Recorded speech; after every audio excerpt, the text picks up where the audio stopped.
Harusnya orang muslim yang paling berharga dia letakkan nomor satu adalah agama. Sehingga apa? Harus dikorbankan harta untuk agama, siap. Harus dikorbankan keluarga untuk agama, siap. Harus dikorbankan jabatan untuk agama, siap. Harus dikorbankan penghasilan bulanan demi agama, siap. Harus dikorbankan kawan demi agama, siap. Karena semua itu tidak lebih penting daripada yang termahal yang dia miliki bernama agama. Kesehatan harus dia korbankan untuk agamanya, siap. Nyawa harus dia korbankan untuk agamanya, siap. Itulah para sahabat. Mereka tahu bahwa mereka memiliki agama yang sangat mahal, yang harus mereka pertahankan, nyawa pun siap dikorbankan untuk agama itu. Suruh untuk korbankan harta, mereka korbankan hartanya. Disuruh untuk tinggalkan keluarga, mereka tinggalkan keluarganya. Mereka disuruh untuk tinggalkan kampung halaman, mereka tinggalkan kampung halamannya. Disuruh untuk berkorban nyawa, mereka korbankan nyawanya. Kenapa? Agama.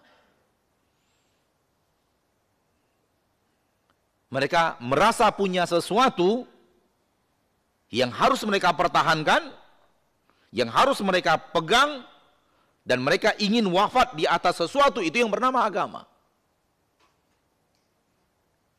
Siapa yang tidak tahu kisah Bilal bin Rabah?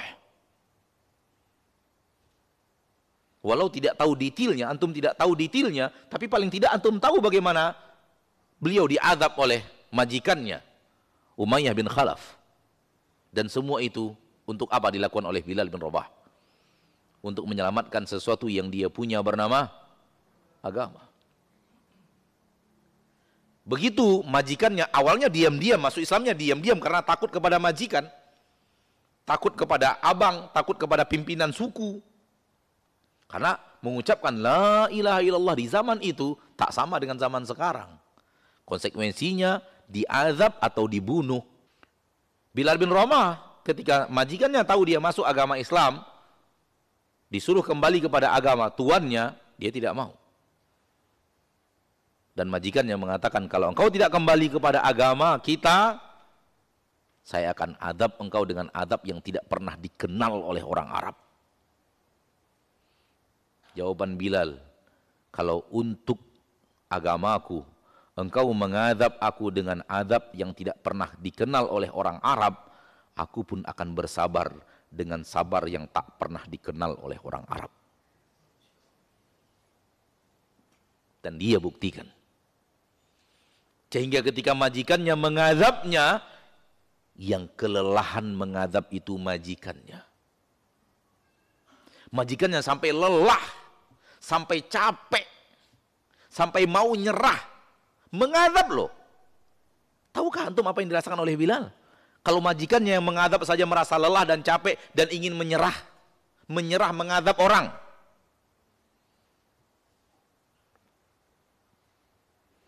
Kemudian dia menawar Bilal. Terjadi tawar menawar, wahai Bilal.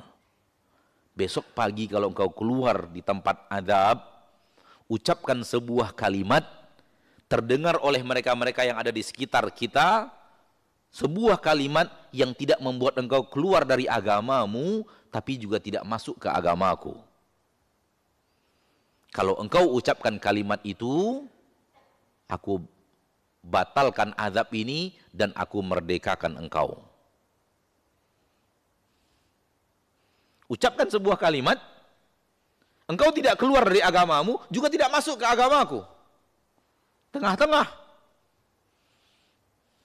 Jawaban Bilal, tidak ada jarak antara kebenaran dan kebatilan kecuali kebatilan. Tidak ada pemisah antara kebenaran dan kebatilan kecuali kebatilan itu sendiri. Faham maksudnya? Nggak ada yang namanya abu-abu. Bercampur kebatilan dan kebenaran di sana. Tak masuk kepada kebenaran, tak masuk kepada kebatilan. Itu nggak ada.